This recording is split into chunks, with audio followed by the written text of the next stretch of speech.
ಶ್ರೀಗುರುಭ್ಯೋ ನಮಃ ಪರಮಗುರುಭ್ಯೋ ನಮಃ ಶ್ರೀಮದಾನಂದತೀರ್ಥಭಗವತ್ಪಾದಾಚಾರ್ಯಗುರುಭ್ಯೋ ನಮಃ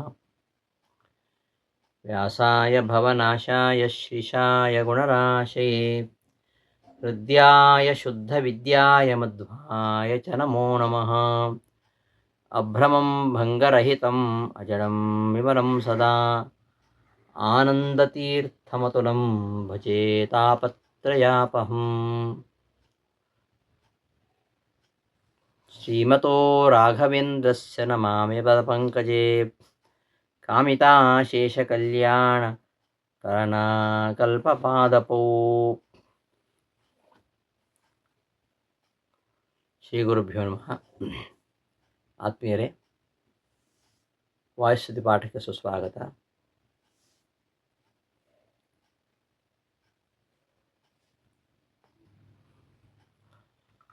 ವಂದೇಹಂ ತಂ ಹನುಮಾನ್ ಇತಿ ಮಹಿತಮಹಾಪೌರುಷೋ ಬಾಹುಶಾಲಿ ಖ್ಯಾತಸ್ತೇಗ್ರೋವತಾರಃ ಸಹಿತ ಇಹ ಬಹುಬ್ರಹ್ಮಚರ್ಯಾದಿಧರ್ಮೈಃ ಸಸ್ನೇಹಾನಾಂ ಸಹಸ್ವಾನ್ ಅಹರಹರಹಿತಃ ನಿರ್ದಹನ್ ದೇಹಭಾಜಾಂ ಅಂಹೋ ಮೋಹಾಪಹೋಯಃ ಸ್ಪೃಹಯತಿ ಮಹತೀಂ ಭಕ್ತಿಮದ್ಯಾಪಿ ರಾಮೇ.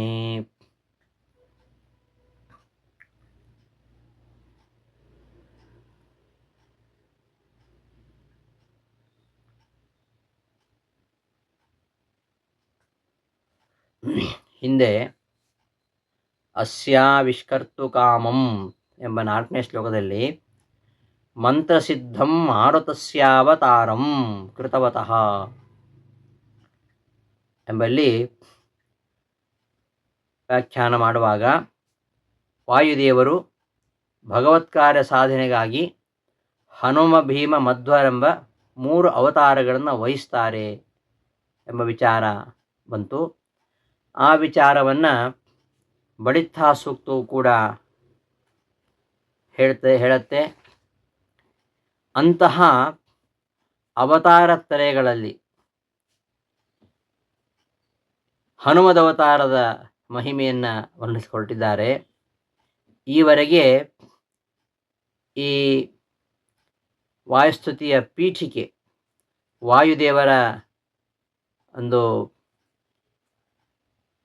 ಮಹಿಮೆಯನ್ನು ಹೇಳ್ತಾ ಪೀಠಿಕಾರೂಪವಾಗಿ ಮೂಲರೂಪವಾಗಿರತಕ್ಕಂತಹ ಮುಖ್ಯ ಪ್ರಾಣದೇವರ ಮಹಿಮೆಯನ್ನು ಹೇಳಿ, ಈಗ ಶ್ರೀಕುಮಂಡಿತಾಚಾರ್ಯರು ಪ್ರಥಮೋ ಹನುಮಾನ್ ನಾಮ ದ್ವಿತೀಯೋ ಭೀಮ ಏವಚ ಪೂರ್ಣಪ್ರಜ್ಞಸ್ತೃತೀಯಸ್ತು ಭಗವತ್ಕಾರ್ಯ ಸಾಧಕಃ ಎಂಬ ವಾಕ್ಯದಂತೆ ಪ್ರಥಮ ಪ್ರಾಪ್ತವಾಗಿರತಕ್ಕಂತಹ ಹನುಮದವತಾರದ ಮಹಿಮೆಯನ್ನು ಮುಂದಿನ 5 ಶ್ಲೋಕಗಳಲ್ಲಿ ಹೇಳ್ತಾ ಇದ್ದಾರೆ. ಅವರ ಅವತಾರದ ಹೆಸರನ್ನು ಕೀರ್ತನೆ ಮಾಡಿ ಭಕ್ತಿಪೂರ್ವಕವಾಗಿ ಅವರಿಗೆ ವಂದಿಸ್ತಾ ಇದ್ದಾರೆ. ಇಲ್ಲಿಯೂ ಕೂಡ 2 ಅರ್ಥಗಳನ್ನೇ ನಾವು ಕಾಣ್ತೇವೆ. ಒಂದು ಹನುಮದವತಾರ, ಮತ್ತೊಂದು ರಾಮಾವತಾರ. ಈ ಎರಡನ್ನು ಕೂಡ ಈ ಪದ್ಯ ಉಲ್ಲೇಖಿಸ್ತದೆ. ಮೊದಲು ರಾಮನಿಗೆ ಪರವಾದ ಅರ್ಥ. ಹನುಮಾನ್ ಅಂದರೆ ಜ್ಞಾನಪೂರ್ಣವಾದುದು. ರಾಮನ ಅವತಾರ, ಮೊದಲು ರಾಮನ ಅವತಾರ, ಆಮೇಲೆ ಹನುಮನ ಅವತಾರ. ಆ ಅವತಾರವನ್ನು ಇಲ್ಲಿ ವರ್ಣಿಸ್ತಾ ಇರೋದು. ರಾಮನ ಅವತಾರ ಅದು ಹನುಮಾನ್. ಹನುಮಾನ್ ಅಂದರೆ ಈ ಜ್ಞಾನವುಳ್ಳದ್ದು ಅಂತ, ಜ್ಞಾನಪೂರ್ಣವಾಗಿರುವಂಥದ್ದು ಅಂತ. ಮಹಿತ ಮಹಾಪೌರುಷಃ ಅಂದರೆ ಮಹಿತ ಲೋಕಮಾನ್ಯವಾದ ಮಹಾಪೌರುಷವುಳ್ಳದ್ದು. ರಾಮನ ಅವತಾರ ಅದು ಜ್ಞಾನಪೂರ್ಣವಾದದ್ದು,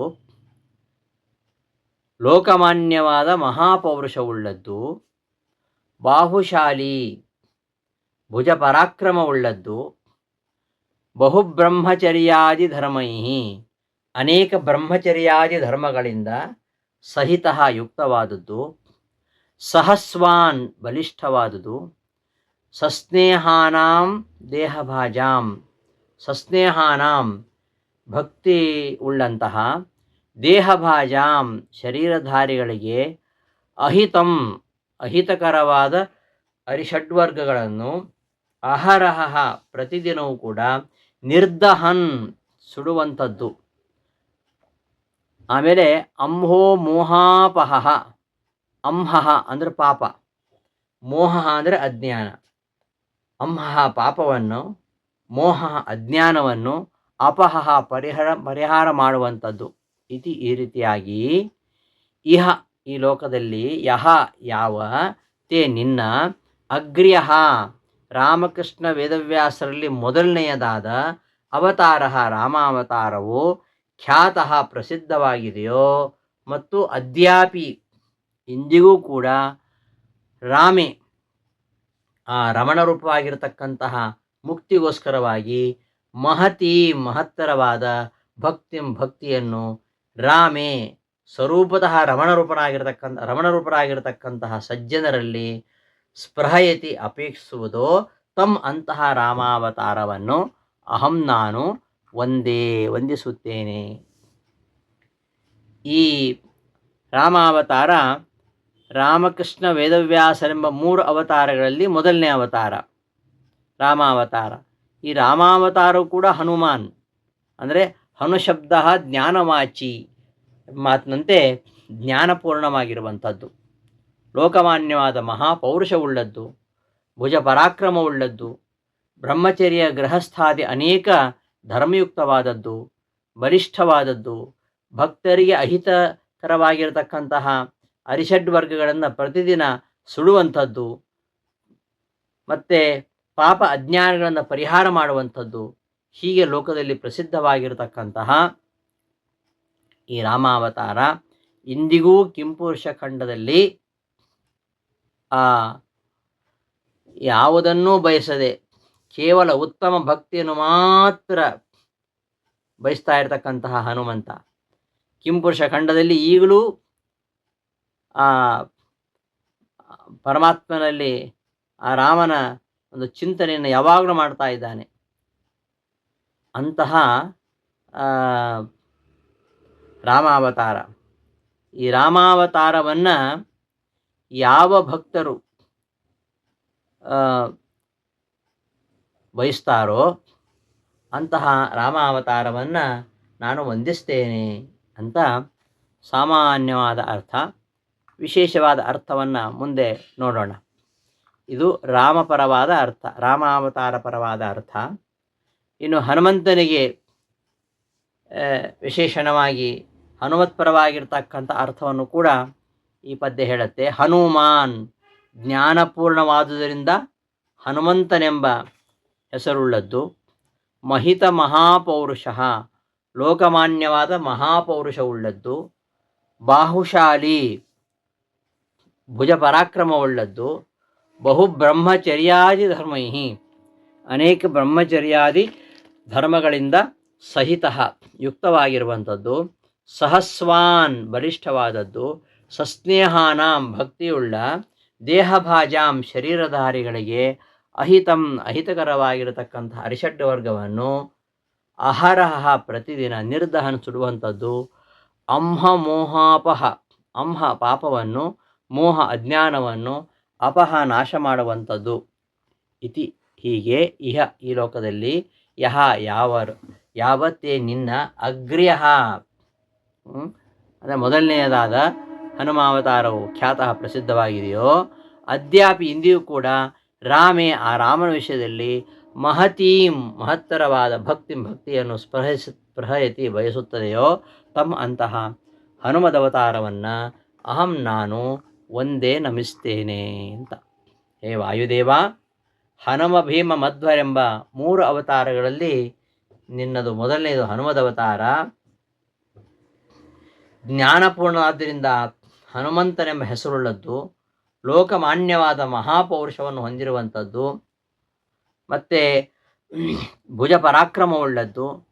ಬ್ರಹ್ಮಚರ್ಯ ವಾನಪ್ರಸ್ಥಾದಿ ಅನೇಕ ಧರ್ಮಯುಕ್ತವಾದದ್ದು. ಅಷ್ಟು ಮಾತ್ರ ಅಲ್ಲ, ಭಕ್ತರಿಗೆ ಅಹಿತಕರವಾಗಿರತಕ್ಕಂಥ ಅರಿಷಡ್ ವರ್ಗಗಳನ್ನು ಪ್ರತಿದಿನ ಸುಡುವಂಥದ್ದು, ಪಾಪ ಅಜ್ಞಾನಗಳನ್ನು ಪರಿಹಾರ ಮಾಡುವಂಥದ್ದು ಎಂಬುದಾಗಿ ಲೋಕದಲ್ಲಿ ಪ್ರಸಿದ್ಧವಾಗಿದೆ. ಮತ್ತು ಚಿರಂಜೀವಿಯಾಗಿರತಕ್ಕಂತಹ ಹನುಮಂತ, ಚಿರಂಜೀವಿಯಾಗಿರತಕ್ಕಂತಹ ನೀನು ಇಂದಿಗೂ ಕಿಂಪುರುಷ ಖಂಡದಲ್ಲಿ ಇದ್ದುಕೊಂಡು ಆ ರಾಮನಲ್ಲಿ ದಿನೇ ದಿನೇ ಹೆಚ್ಚುವಂತಹ ಮಹತ್ತರವಾಗಿರತಕ್ಕಂಥ ಭಕ್ತಿಯನ್ನು ಬಯಸ್ತಾ ಇರತಕ್ಕಂಥ ಅವತಾರ ಅಂತ ಹನುಮಾವತಾರವನ್ನು ನಾನು ವಂದಿಸ್ತೇನೆ ಅಂತ ಇಲ್ಲಿರ್ತಕ್ಕಂತಹ ಪದಗಳಿಗೆ ಸಾಮಾನ್ಯವಾಗಿ ತೋರ್ತಕ್ಕಂತಹ ಅರ್ಥ. ಇಲ್ಲಿ ಹನುಮಾನ್ ಅಂತ, ರಾಮನಿಗೂ ಹನುಮಾನ್ ವಿಶೇಷಣ, ಹನುಮಾನ್ ವಿಶೇಷಣ. ಹನುಮಂತನ ಹೆಸರು. ರಾಮನಿಗೆ ಹೇಗೆ ಅರ್ಥೈಸೋದು ಅಂದರೆ, ಹನು ಅಂದರೆ ದವಡೆ, ಕೆನ್ನೆ ಮೇಲಿನ ಭಾಗ ಹನು ಅಂದರೆ, ಅದು ಗಲ್ಲ ಅಂತ ಹೇಳ್ತೀವಲ್ಲ, ಅದು ಹನು. ಈ ಹನು ಉಳ್ಳವ, ಹನು ಎಲ್ಲರಿಗೂ ಇರ್ತದೆ.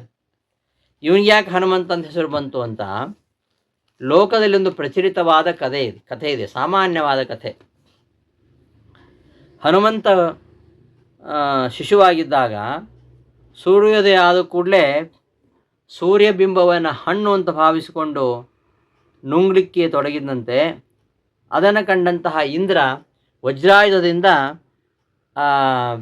ಶಿಶುವಿನ ಗಲ್ಲಕ್ಕೆ ಹೊಡೆದ. ಆದ್ದರಿಂದ ಆ ಗಲ್ಲಕ್ಕೆ ಪೆಟ್ಟು ಬಿತ್ತು ಅಂತ ಹೇಳ್ತಾರೆ.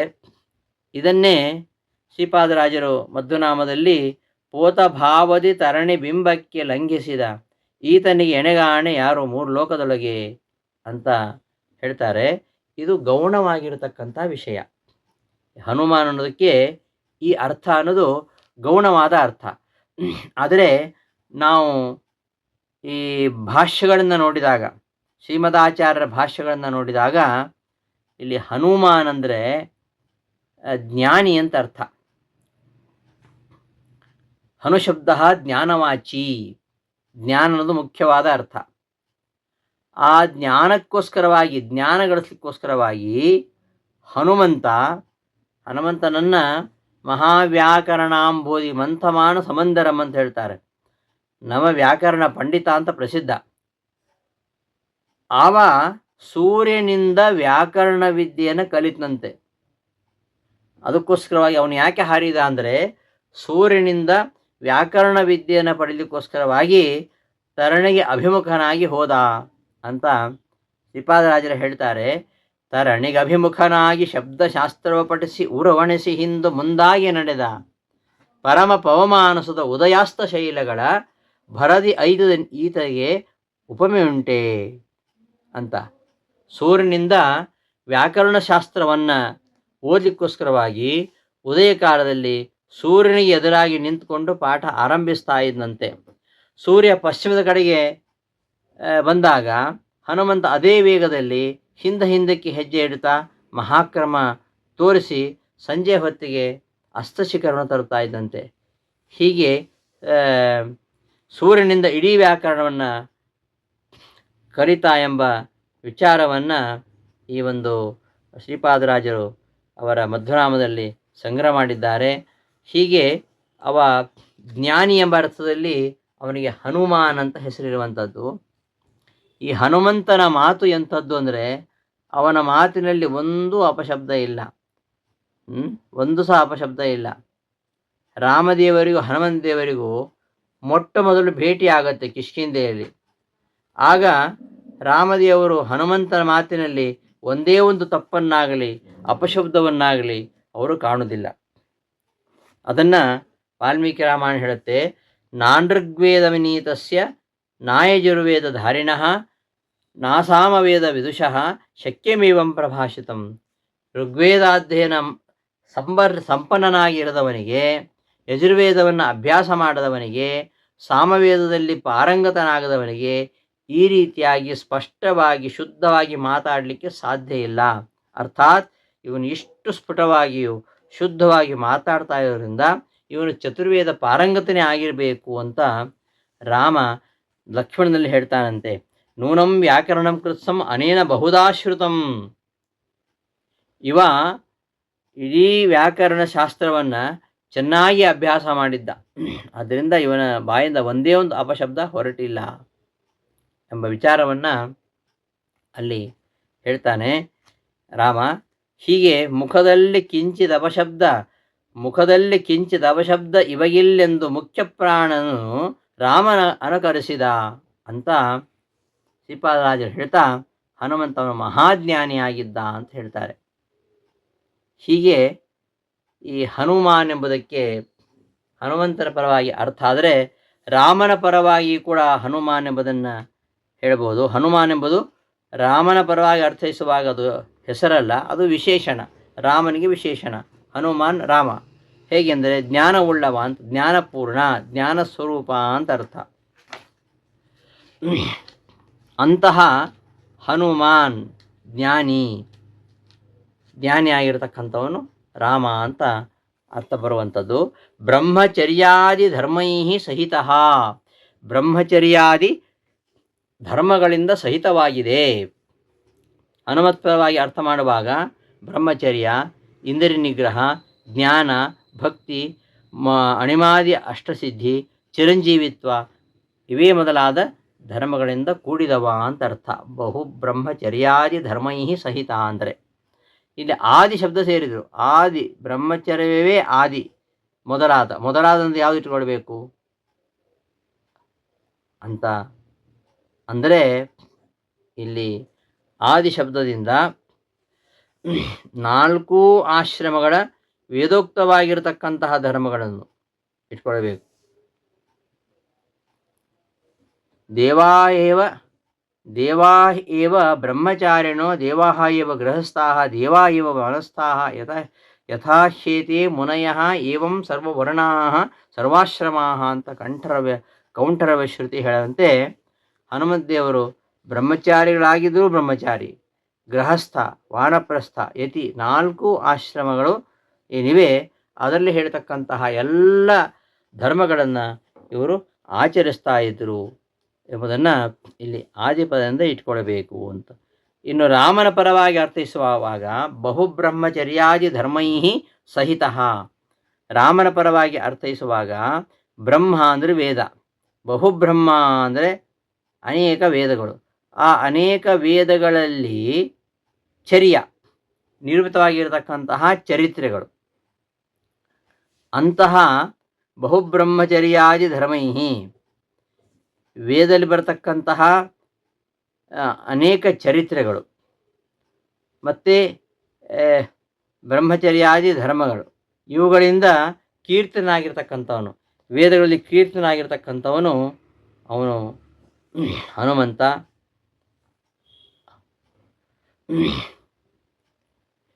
ಯಹ ದೇಹಭಾಜ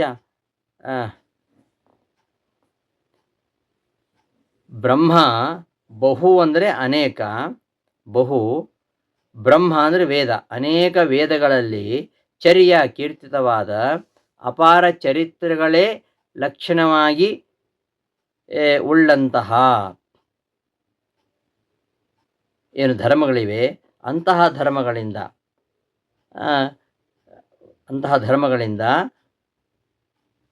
ಕೂಡಿರುವಂಥದ್ದು ಅಂತ ಅರ್ಥ. ಯಹ ದೇಹಭಾಜಾಂ ರಾಮೇ ಮಹತೀಂ ಭಕ್ತಿಂ ಅಭಿಸ್ಪೃಹಯತಿ. ಇಲ್ಲಿ ಯಾವ ರಾಮಾವತಾರವು ದೇಹಭಾಜಾಂ ಮುಕ್ತಿಯೋಗ್ಯ ಜೀವರಿಗೆ ರಾಮೇ ಸ್ವರೂಪಾನಂದಾವಿರ್ಭಾವ ರೂಪವಾದ ಮುಕ್ತ್ಯರ್ಥವಾಗಿ ಮಹತೀಂ ಅಂದರೆ ಈ ಗೇಹ ದಾರಾಪುತ್ರಾದಲ್ಲಿ ಮಾಡತಕ್ಕಂತಹ ಸ್ನೇಹಕ್ಕಿಂತಲೂ ಸಹಸ್ರಗುಣ ಅಧಿಕವಾಗಿರತಕ್ಕಂತಹ ಮಹತೀಂ ಅಧಿಕವಾಗಿರತಕ್ಕಂಥ ಭಕ್ತಿಮಪಿ ನಿರಂತರವಾದ ಭಕ್ತಿಯೊಂದನ್ನೇ ಸ್ಪೃಹಯತಿ ಅಪೇಕ್ಷಿಸುತ್ತದೋ ಅಂತಹ ರಾಮದೇವರ ಒಂದು ಅತ್ಯರ್ಥ ಪ್ರಸಾದವಿಲ್ಲದೆ ಹೋದರೆ ಮೋಕ್ಷ ದೊರಕಲಿಕ್ಕೆ ಸಾಧ್ಯ ಇಲ್ಲ.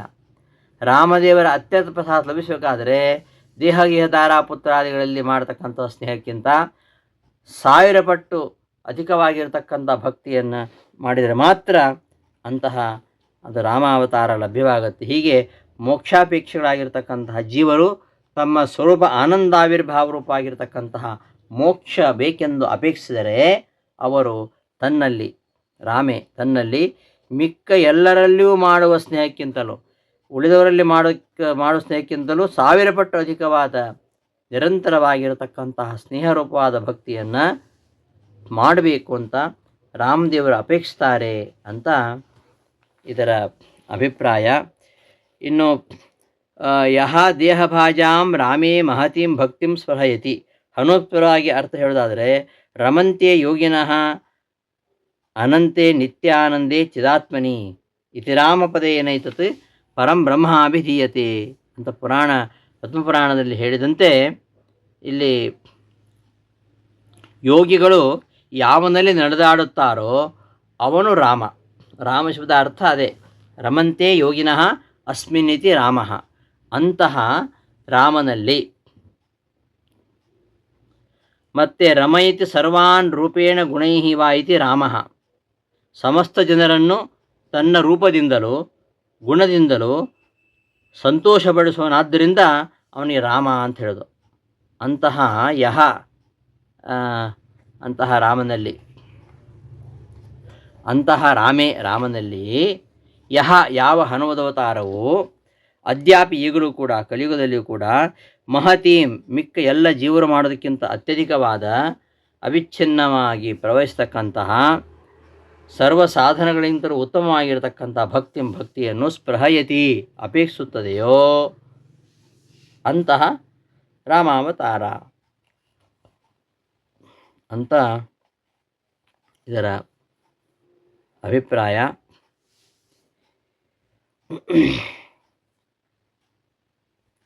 ಇನ್ನು ಮಹಿತ ಮಹಾಪೌರುಷ, ಮಹಿತ ಅಂದರೆ ಸಂಭಾವಿತವಾಗಿರತಕ್ಕಂತಹ ಮಹಾಪೌರುಷ, ಮಹಾಪುರುಷಕರ್ಮ, ಮಹಾಪ್ರಯತ್ನ, ಈ ಸಮುದ್ರತರಣಾದಿ ಮಹಾಪರಾಕ್ರಮ, ಆ ಸಮುದ್ರಲಂಘನಾದಿ ಮಹತ್ ಕಾರ್ಯವನ್ನು ಮಾಡಿದ್ದರಿಂದ ಹನುಮಂತ ಸಕಲ ಜನರಿಂದಲೂ ಪೂಜಿತನಾದ. ಆದ್ದರಿಂದ ಮಹಿತ ಮಹಾಪೌರುಷ, ಪೂಜಿಸಲ್ಪಟ್ಟ ಮಹಾಪೌರುಷ ಉಳ್ಳವ. ಅವ ಯಾರೂ ಉಲ್ಲಂಘನ ಮಾಡದಂತಹ ಸಮುದ್ರ ಉಲ್ಲಂಘನ ಮಾಡುವ ಮೂಲಕವಾಗಿ ಎಲ್ಲರಿಂದಲೂ ಕೂಡ ಅವನು ಪೂಜಿತನಾದ. ಅಂತಹ ಮಹಿತ ಮಹಾಪೌರುಷ. ರಾಮದೇವರು ಕೂಡ ಮಹಿತ ಮಹಾಪೌರುಷರೇ. ಏಕೆಂದರೆ ಮಹಿತ ಅಂದರೆ ಪೂಜಿತ, ಮಹಾಪೌರುಷ ಯಾರು? ರಾಮದೇವರು. ತ್ರಿಲೋಕ ಕಂಟಕನಾಗಿರತಕ್ಕಂತಹ ರಾವಣನನ್ನು ಸಂಹಾರವನ್ನು ಮಾಡಿದವರು. ಅಂತಹ ರಾಮದೇವರಿಗೆ ವಂದಿಸಿ ಸ್ತೋತ್ರ ಮಾಡಿದರು ಅಂತ ತಾತ್ಪರ್ಯದಲ್ಲಿ ಆ ವಿಚಾರ ಬರುತ್ತೆ. ಇನ್ನು ಬಾಹುಶಾಲಿ, ಬಾಹುಭ್ಯಾಂ ಶಿರತೆ ಶೋಭತೆ ಇತಿ ಬಾಹುಶಾಲಿ. ಬಾಹುಶಾಲಿ ಅಂದರೆ ಬಾಹು ಇರ್ತಕ್ಕಂಥವನು ಅಂತ. ಬಾಹು ಎಲ್ಲರಿಗೂ ಉಂಟಲ್ಲ, ಯಾರಿಗಿಲ್ಲ ಬಾಹು. ಆದರೆ ನಿಜವಾದ ಬಾಹುಶಾಲಿ ಅಂದರೆ ಮಂಡಿಯವರೆಗೂ ನೀಳವಾಗಿರ್ತಕ್ಕಂಥ ಬಾಹು ಉಳ್ಳವನು, ಅವನು ಬಾಹುಶಾಲಿ. ಇದು ಮಹಾಪುರುಷನ ಲಕ್ಷಣ. ಎಲ್ಲರಿಗೂ ಇದು ಇರುವುದಿಲ್ಲ. ಆಜಾನೋ ಲಂಬಿನವು ಬಾಹು ವೃತ್ತಪೀನವು ಮಹೀಶ್ವರ ಅಂತ ಹೇಳ್ತಾರೆ. ರಾಜರ ಎರಡೂ ತೋಳುಗಳು ಮಂಡಿವರೆಗೆ ಉದ್ದವಾಗಿ ನೀಳವಾಗಿರಬೇಕು, ಗುಂಡೆಗೆ ತುಂಬಿಕೊಂಡು ಉದ್ದವಾಗಿರಬೇಕು. ಇದು ಸಾಮುದ್ರಿಕ ಲಕ್ಷಣದಲ್ಲಿ ಬರ್ತದೆ. ಹೀಗೆ ವಾಯುದೇವರ ಅವತಾರವಾದ್ದರಿಂದ ಹನುಮಂತ ದೇವರು ಅವರು ಆಜಾನಬಾಹು ಆಗಿದ್ದರು, ದ್ವಾತ್ರಿಂಶ ಲಕ್ಷಣಗಳಿಂದ ಕೂಡಿದ್ದರು, ಅತಿಶಯ ಬಾಹುಬಲ ಪರಾಕ್ರಮವುಳ್ಳವರಾಗಿದ್ದರು.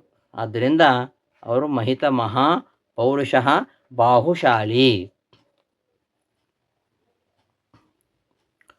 ಇಂತಹ ಈ ರಾಮಾವತಾರ ಹಾಗೂ ಹನುಮದವತಾರ ಸಸ್ನೇಹಾನಾಂ ದೇಹಭಾಜಾಂ ಅಹಿತಂ ಅಹರಹ ನಿರ್ದಹನ್. ಯಾರು ಅತ್ಯಂತ ಭಕ್ತಿಯಿಂದ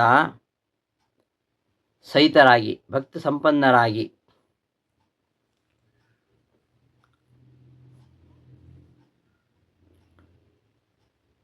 ಈ ಶರೀರವನ್ನು ಹೊಂದಿದ್ದಾರೋ ಅಂತಹ ಪ್ರಾಣಿಗಳ ಅಹಿತಂ ಅಹರಹ ನಿರ್ದಹನ್, ಅಂತಹ ಪ್ರಾಣಿಗಳ ಅಹಿತಂ ಹಿತವಲ್ಲದ್ದು. ಅದನ್ನು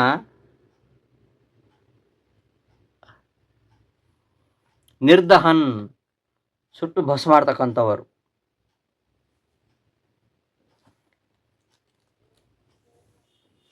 ಹನುಮಂತನ ಅವತಾರದಲ್ಲಿ ಹೇಳುವಾಗಲೂ ಹಾಗೆ, ರಾಮನ ಅವತಾರ ಹೇಳುವಾಗಲೂ ಹಾಗೆ.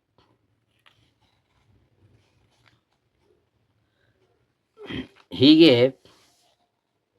ಇಲ್ಲಿರ್ತಕ್ಕಂತಹ ಪದಗಳಿಗೆ ನಾವು ಅರ್ಥವನ್ನು ನಿರೂಪಣೆ ಮಾಡ್ತಾ ಹೋಗ್ಬೋದು. ಹೀಗೆ ರಾಮನ ಪರವಾಗಿ, ಹನುಮಂತನ ಪರವಾಗಿ ಅರ್ಥವನ್ನು ಇಲ್ಲಿ ನಿರೂಪಣೆ ಮಾಡ್ತಾ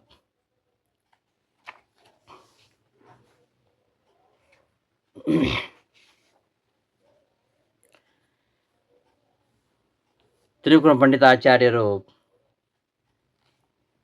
ರಾಮನ ಹಾಗೂ ಮುಖ್ಯ ಪ್ರಾಣದೇವರ ಮಹಿಮೆಗಳನ್ನು ಈ ಶ್ಲೋಕಗಳಲ್ಲಿ ಹೇಳ್ತಾ ಹೋಗ್ತಾರೆ.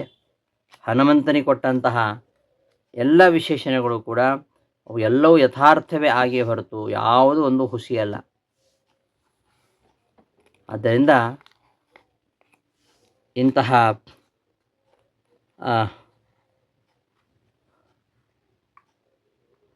ಇಂತಹ ಒಂದು ಹನುಮದ ಅವತಾರವನ್ನು, ರಾಮ ಅವತಾರವನ್ನು ನಾನು ನಮಿಸ್ತೇನೆ ಎಂಬುದಾಗಿ ತ್ರಿವಿಕ್ರಮಾಚಾರ್ಯರು ಈ ಒಂದು ಪದ್ಯದಲ್ಲಿ ಹೇಳ್ತಾರೆ. ಇಲ್ಲಿ ಒಂದೊಂದು ವಿಶೇಷಣ ಪದಗಳು ಕೂಡ ಅನೇಕ ವಿಚಾರಗಳನ್ನು ನಾವು ತಿಳಿಲಿಕ್ಕೆ ಅವಕಾಶ ಇದೆ. ಸಂದರ್ಭವಿದ್ದಾಗ ಅಂಥ ಅರ್ಥಗಳನ್ನು ತಿಳ್ಕೊಳ್ಳೋಣ ಅಂತ ಹೇಳ್ತಾ ಈ ದಿನದ ಪಾಠವನ್ನು ಸಮಾಪ್ತಿಗೊಳಿಸ್ತೇನೆ. ಶ್ರೀಕೃಷ್ಣಾರ್ಪಣಮಸ್ತು. ಧನ್ಯವಾದಗಳು.